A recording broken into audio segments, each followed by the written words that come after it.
ಎಲ್ಲರಿಗೂ ನಮಸ್ಕಾರ. ಆ, ಇವತ್ತು ದುರಸ್ ದುರದೃಷ್ಟಶಾತ್ತು ನಮ್ಮ ಬೆಳಗಾವಿಗೆ ಸೇರುವಂತ 4 ಜನರದ್ದು ಮೃತ್ಯು ಪ್ರಯಾಗ್ರಾಜಲ್ಲಿ ಆಗಿದೆ ಅಂತ ನಮಗೆ ಸುದ್ದಿ ಬಂದಿದೆ. ಆ ನಿಟ್ಟಿನಲ್ಲಿ ತಹಶೀಲ್ದಾರ್ ಅವರನ್ನು ನಾವು ಅವ್ರ ಸಂಬಂಧಿಕರ ಮನೆಗೆ ಕಳಿಸ್ಬಿಟ್ಟು ಅಲ್ಲಿಂದ ಒಂದು ವರದಿ ತರಿಸ್ಕೊಂಡಿದ್ದೀವಿ. ವರದಿ ಪ್ರಕಾರನೂ ಅವರು ತೀರ್ಕೊಂಡಿದ್ದಾರೆ ಅಂತ ನಮಗೆ ಗೊತ್ತಾಗಿದೆ.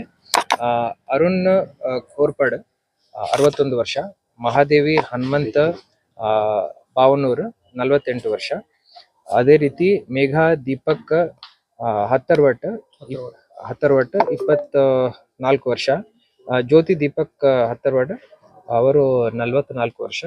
ಈ 4 ಜನ ಅಲ್ಲಿ ತೀರ್ಕೊಂಡಿದ್ದಾರೆ ಅಂತ ಈಗ ನಾವು ಖಚಿತಪಡಿಸ್ಕೊಂಡಿದ್ದೀವಿ. ಡಿಸಾಸ್ಟರ್ ಮ್ಯಾನೇಜ್ಮೆಂಟ್ ಪ್ರಿನ್ಸಿಪಲ್ ಸೆಕ್ರೆಟರಿ ಅವರ ಆದೇಶದಂತೆ ಹಾಗೂ ಕರ್ನಾಟಕ ಸರ್ಕಾರದ ಆದೇಶದಂತೆ ನಾವು ಇಬ್ಬರನ್ನು ಸೀನಿಯರ್ ಆಫೀಸರ್ಸ್ನು ಅಲ್ಲಿ ಲೈಸನಿಂಗ್ಗೋಸ್ಕರ ನೇಮಕ ಮಾಡಿದ್ದೀವಿ. ಹರ್ಷ ಶೆಟ್ಟಿ ಅಂತ ಸ್ಪೆಷಲ್ DC ಅವರು ಹಾಗೂ Shruti additional SP Belagavi district IPS officer.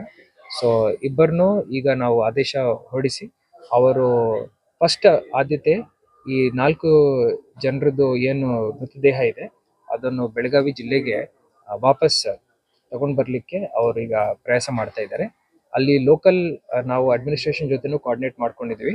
2 ಆಂಬ್ಯುಲೆನ್ಸಸ್ ವ್ಯವಸ್ಥೆ ಮಾಡಿಕೊಂಡು ಈಗ 4 ದೇಹಗಳನ್ನು ನಾವು ಪ್ರಯತ್ನ ಮಾಡ್ತಾ ಇದ್ದೀವಿ ಡೆಲ್ಲಿಗೆ ಶಿಫ್ಟ್ ಮಾಡಲಿಕ್ಕೆ. ಡೆಲ್ಲಿದಿಂದ ಡೈರೆಕ್ಟ್ ಬೆಳಗಾವಿಗೆ ಏನು ನಾಳೆ ಮಧ್ಯಾಹ್ನ ಫ್ಲೈಟ್ ಇದೆ ಅದರಲ್ಲಿ ಇಲ್ಲಿ ತರಿಸ್ಕೊಳ್ಳಿಕ್ಕೂ ನಾವು ಪ್ರಯತ್ನ ಮಾಡ್ತಾ ಇದ್ದೀವಿ. ಇದರಲ್ಲಿ ಫಸ್ಟ್ ಆದ್ಯತೆ ಈ ಸ್ಪೆಷಲ್ ಆಫೀಸರ್ಸ್ ಇಬ್ಬರು ಡೆಲ್ಲಿಗೆ ಹೋಗಿ ಡೆಲ್ಲಿ ಏರ್ಪೋರ್ಟ್ ಅಲ್ಲಿ ಕೋಆರ್ಡಿನೇಷನ್ ಮಾಡಿಕೊಂಡು ಆ ಫ್ಲೈಟ್ ಅಲ್ಲಿ 4 ದೇಹಗಳನ್ನು ಅವರು ಇಲ್ಲಿಗೆ ಶಿಫ್ಟ್ ಮಾಡ್ಕೊಳ್ಳಿಕ್ಕೆ ಅವರು ಪ್ರಯಾಸ ಮಾಡ್ತಾರೆ. ಅಲ್ಲಿಂದ ಅವರು ಪ್ರಯಾಗ್ರಾಜ್ ಹೋಗಿ ಪ್ರಯಾಗ್ರಾಜಲ್ಲಿ ನಮ್ಮ ಕರ್ನಾಟಕದಿಂದ ಹಾಗೂ ನಮ್ಮ ಜಿಲ್ಲೆ ಸ್ಪೆಸಿಫಿಕಲಿ ನಮ್ಮ ಬೆಳಗಾವಿ ಜಿಲ್ಲೆಯಿಂದ ಯಾರ್ಯಾರು ಅಲ್ಲಿದ್ದಾರೆ ಹಾಗೂ ಅವರ ಕ್ಷೇಮವನ್ನು ಅಲ್ಲಿ ಸ್ವಲ್ಪ ಎಕ್ಸಾಮಿನ್ ಮಾಡಿ ಪ್ಲಸ್ ಸ್ಥಳೀಯ ಏನಾದರೂ ಸಪೋರ್ಟ್ ಬೇಕು, ಲಾಜಿಸ್ಟಿಕಲ್ ಸಪೋರ್ಟ್ ಬೇಕಂದ್ರೆ ಅವರು ಅಲ್ಲಿ ಅವ್ರಿಗೆ ಹ್ಯಾಂಡ್ ಹೋಲ್ಡ್ ಮಾಡ್ತಾರೆ. ಅದಲ್ಲದೆ ಈಗ ಈ ಒಂದು ಘಟನೆಯಲ್ಲಿ ಯಾರ್ಯಾರಿಗೆ ಇಂಜುರೀಸ್ ಆಗಿದ್ದಾವೆ ಅವ್ರಿಗೂ ಸರಿಯಾದ ಮೆಡಿಕಲ್ ಹೆಲ್ಪ್ ಸಿಗೋದು ಅದನ್ನು ನೋಡ್ಕೊಳ್ಳೋ ಜವಾಬ್ದಾರಿ ನಾವು ಅವರಿಗೆ ಹೇಳಿದ್ದೀವಿ. ಭಾಳ ಸೀನಿಯರ್ ಆಫೀಸರ್ಸ್ ಇದ್ದಾರೆ, ಅವರಿಗೆ ಭಾಳ ಎಕ್ಸ್ಪೀರಿಯನ್ಸ್ ಇದೆ, ಅನುಭವಿ ಆಫೀಸರ್ಸ್ ಇದ್ದಾರೆ. ಅವರಲ್ಲಿ ಹೋಗಿ ಆ ಕೆಲಸವನ್ನು ನಿರ್ವಹಿಸ್ತಾರೆ. ಎಷ್ಟು ಜನ ಇಂಜುರಿ ಆಗಿದೆ? ಆ ಇಂಜುರಿ ಇದು ನಂಬರ್ ನಾವು ಇನ್ನೂ ಸ್ವಲ್ಪ ಚೆಕ್ ಮಾಡ್ಕೊಳ್ತಾ ಇದ್ವಿ. ಈಗ ಉದಾಹರಣೆಗೆ ಈ ನಮ್ಮ ಮದರ್ ಅಂಡ್ ಡಾಟರ್ ತೀರ್ಕೊಂಡಿರೋ ಪ್ರಕರಣದಲ್ಲಿ ಆ ತಂಡದವರು 14 ಜನ ಒಂದೇ ಬಸ್ಸಲ್ಲಿ ಒಂದು ಟೆಂಪೋನಲ್ಲಿ ಹೋಗಿದ್ದಾರೆ ಅಂತ ಅವರ ಸಂಬಂಧಿಕರು ಇಲ್ಲಿ ಬಂದು ನಮ್ಮ ಜೊತೆ ಚರ್ಚೆ ಮಾಡಿದ್ದಾರೆ. ಸೊ ಆ ಥರ ನಾವು ಒಂದೊಂದೊಂದೊಂದು ನೋಡಿಕೊಂಡು ಪ್ರಯತ್ನ ಮಾಡಿ ಮಾಹಿತಿಯನ್ನು ಸಂಗ್ರಹಣೆ ಮಾಡ್ತಾ ಇದ್ದೀವಿ. ಸ್ಟೇಟ್ ಲೆವೆಲಲ್ಲಿ ಡಿಸಾಸ್ಟರ್ ಮ್ಯಾನೇಜ್ಮೆಂಟ್ ಇಲಾಖೆ ಮುಖಾಂತರ ಅವರು ಅಲ್ಲಿ UP ಗವರ್ಮೆಂಟ್ ಜೊತೆ ಹಾಗೂ ಪ್ರಯಾಗ್ರಾಜ್ ಡಿಸ್ಟ್ರಿಕ್ಟ್ ಅಡ್ಮಿನಿಸ್ಟ್ರೇಷನ್ ಜೊತೆ ಅವರು ಡಿಸ್ಕಷನ್ ಅಲ್ಲಿ ಇದ್ದಾರೆ. ಅಲ್ಲಿಂದನೂ ಅವ್ರ ಮಾಹಿತಿಯನ್ನು ಸಂಗ್ರಹಣೆ ಮಾಡಿ ಪ್ರಯಾಗ್ರಾಜಿಂದ ಏರ್ ಲಿಫ್ಟ್ ಮಾಡ್ತೀರಾ? ಈಗ ಮೋಸ್ಟ್ಲಿ ಡೆಲ್ಲಿಯಿಂದ ಏರ್ ಲಿಫ್ಟ್ ಮಾಡ್ತೀವಿ. ಪ್ರಯಾಗ್ರಾಜ್ ಅಲ್ಲಿ ಬಹಳ ಲೋಡ್ ಜಾಸ್ತಿ ಇದೆ. ಸೊ ಅಲ್ಲಿ ಸರಿಸುಮಾರು ಒಂದು 6-8 ಕೋಟಿ ಜನ ಅಲ್ಲಿದ್ದಾರೆ. ಸೊ ಅಲ್ಲಿಂದ ನಮಗೆ ಆಪರೇಟ್ ಮಾಡೋದು ಕಷ್ಟ ಆಗ್ತಾ ಇದೆ. ಫಸ್ಟ್ ಸ್ಟೆಪ್ ಏನಂದ್ರೆ ಆಂಬ್ಯುಲೆನ್ಸ್ ನಮಗೆ ಆಲ್ರೆಡಿ ಸಿಗ್ಬಿಟ್ಟಿದೆ. ಆಂಬ್ಯುಲೆನ್ಸ್ ಅಲ್ಲಿ ನಾವೀಗ ಶಿಫ್ಟ್ ಮಾಡ್ಕೊಳ್ತೀವಿ. ಶಿಫ್ಟ್ ಮಾಡಿ 2 ಆಪ್ಷನ್ಸ್ ಇತ್ತು ನಮ್ಮ ಹತ್ರ, ವಾರಣಾಸಿ ಅಥವಾ ಡೆಲ್ಲಿ. ನಾವು ವಾರಣಾಸಿದಿಂದ ಶಿಫ್ಟ್ ಮಾಡ್ಬೇಕಂದ್ರೆ ವಾರಣಾಸಿದಿಂದ ಮತ್ತೆ ಬ್ಯಾಂಗ್ಳೂರ್ ಫ್ಲೈಟ್, ಬ್ಯಾಂಗ್ಳೂರಿಂದ ಮತ್ತೆ ಬೆಳಗಾವಿ ಫ್ಲೈಟ್. ಆ ಬ್ಯಾಂಗ್ಳೂರ್ ಬೆಳಗಾವಿ ಫ್ಲೈಟ್ ಹಾಗೂ ವಾರಣಾಸಿ ಟು ಬ್ಯಾಂಗ್ಳೂರ್ ಫ್ಲೈಟ್ ಸಣ್ಣ ಫ್ಲೈಟ್ಸ್ ಇರುತ್ತೆ, ಅದರಲ್ಲಿ ಶಿಫ್ಟ್ ಮಾಡೋದು ಸ್ವಲ್ಪ ಸಮಸ್ಯೆ ಆಗ್ಬೋದು ಅಂತ ಹೇಳಿ ಒಂದೇ ಸತಿ ಡಿಸಾಸ್ಟರ್ ಮ್ಯಾನೇಜ್ಮೆಂಟ್ ಪ್ರಿನ್ಸಿಪಲ್ ಸೆಕ್ರೆಟರಿ ಜೊತೆ ನಾವು ಮಾತಾಡಿಕೊಂಡು ಈ ಒಂದು ನಿರ್ಧಾರ ತಗೊಂಡಿದ್ವಿ. ಡೆಲ್ಲಿ ಮುಖಾಂತರ ಅವರನ್ನು ಏರ್ ಲಿಫ್ಟ್ ಮಾಡಿ ಇಲ್ಲಿಗೆ ಆ ದೇಹಗಳನ್ನು ಇಲ್ಲಿಗೆ ನಾವು ತರಿಸ್ಕೊಳ್ಳಿ. ಈಗ ನಾವು ಏನ್ ಮಾಡಿದೀವಿ ಅಂದ್ರೆ ರೈಲ್ವೆ ಡಿಪಾರ್ಟ್ಮೆಂಟ್ ಜೊತೆನೂ ನಾವು ಈಗ ಕನ್ಫರ್ಮೇಶನ್ ತಗೊಳ್ತಾ ಇದೀವಿ. ಅದೇ ರೀತಿ NWKRTC ಹಾಗೂ ಈ ಏರ್ಪೋರ್ಟ್ ಹಾಗೂ ಈ ಪ್ರೈವೇಟ್ ಟೂರ್ ಆಪರೇಟರ್ಸ್ ಯಾರ್ಯಾರು ಇದ್ದಾರೆ, ನನ್ನ EDC ಅವ್ರ ಪಾಪ ಅದೇ ಕೆಲಸ ಮಾಡ್ತಾ ಇದ್ದಾರೆ.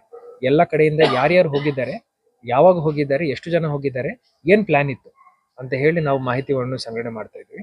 ಇನ್ನೊಂದು ತಿಂಗಳು ಈ ಕುಂಭ ಮೇಳ ನಡೆಯುತ್ತೆ ಅಲ್ಲಿ.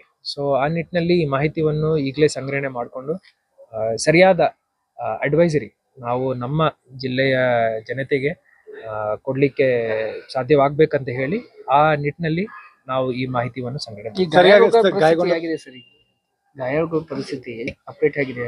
ನನ್ನ ಪ್ರಕಾರ ಏನಿದೆ ಅಂದ್ರೆ ಇವತ್ತು ಅಮಾವಾಸ್ಯ ದಿವಸ ಪ್ರಯಾಗ್ರಾಜಲ್ಲಿ ಬಹಳ ಜನಸಂಖ್ಯೆ ಜಾಸ್ತಿ ಇದೆ.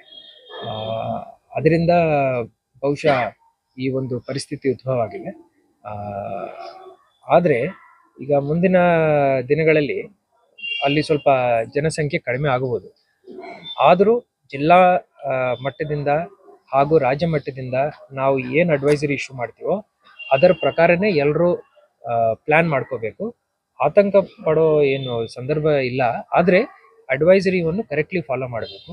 ನಾನಲ್ಲಿ UP-ನಲ್ಲಿ ಇರುವಂಥ ನಮ್ಮ ಬ್ಯಾಚ್ಮೇಟ್ಸ್ ಜೊತೆ ಮಾತಾಡುವಾಗ ಸಂಗಮ್ಗೆ ಎಲ್ಲರನ್ನೂ ನಾವು ಅಲ್ಲಿ ಬಿಡ್ತಾ ಇಲ್ಲ. ಅಲ್ಲಿ ಆಲ್ರೆಡಿ ಲೋಡ್ ಜಾಸ್ತಿ ಇದೆ. ಬೇರೆ ಬೇರೆ ಘಾಟ್ಗಳಲ್ಲಿ ಹೋಗಿ ಸ್ನಾನ ಮಾಡ್ಬೇಕಂತ ನಾವು ಅಲ್ಲಿ ಅಡ್ವೈಸರಿ ಇಶ್ಯೂ ಮಾಡಿದ್ದೀವಿ. ಅದರ ಪ್ರಕಾರ ಎಲ್ಲ ಮಾಹಿತಿಯನ್ನು ಸಂಗ್ರಹಣೆ ಮಾಡಿ ಸರಿಯಾಗಿ ಪ್ಲಾನಿಂಗ್ ಮಾಡಿಕೊಂಡೇ ಈ ಥರದ್ದು ಪಿಲ್ಗ್ರಿಮೇಜ್ ಮಾಡಬೇಕಂತ ಹೇಳಿ ಜಿಲ್ಲಾಧಿಕಾರಿಯಾಗಿ ನಾನು ಹೇಳಲಿಕ್ಕೆ. ಮಿಸ್ಸಿಂಗ್ ಆದವ್ರು ಇನ್ನೂ ಎಷ್ಟು ಜನ ಇದ್ದಾರೆ ಸರ್? ಅದನ್ನು ಮಾಹಿತಿ ಸಂಗ್ರಹಣೆ ಮಾಡ್ತಾ ಇದ್ದೀವಿ. ಸದ್ಯಕ್ಕೆ ನಮ್ಮ ಪ್ರಯಾರಿಟಿ ಏನಿದೆ ಅಂದ್ರೆ ಈ 4 ದೇಹಗಳನ್ನು ಪ್ರಾಪರ್ಲಿ ವಿತೌಟ್ ಎನಿ ಇಶ್ಯೂಸ್ ನಮ್ಮ ಜಿಲ್ಲೆಗೆ ವಾಪಸ್ ತಗೊಂಡ್ ಬರ್ಲಿಕ್ಕೆ ನಾವು ಪ್ರಯಾಸ ಮಾಡ್ತಾ ಇದೀವಿ.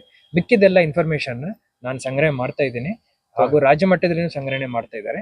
ನಮ್ಗೆ ಮಾಹಿತಿ ಸಿಕ್ಕಿದ ತಕ್ಷಣ ನಾನು ನನ್ನ ಮಾಧ್ಯಮದ ಸಮಿತ್ರರ ಜೊತೆ ಇದನ್ನು ಶೇರ್ ಮಾಡ್ತೀನಿ. ಇನ್ನೊಂದು ಪರಿಹಾರದ ಬಗ್ಗೆ ಏನಾದ್ರು ಸೂಚನೆ? ಇದು ಏನು ನಮ್ಗೆ ಈಗ ಶಿಫ್ಟ್ ಮಾಡ್ಲಿಕ್ಕೆ ಟ್ರಾನ್ಸ್ಪೋರ್ಟೇಷನ್ ಕಾಸ್ಟ್ ಅದೆಲ್ಲ ಆಗ್ತಾ ಇದೆ. ಈಗಾಗಲೇ ಸರ್ಕಾರದಿಂದ ನಮ್ಗೆ ಹೇಳಿದ್ದಾರೆ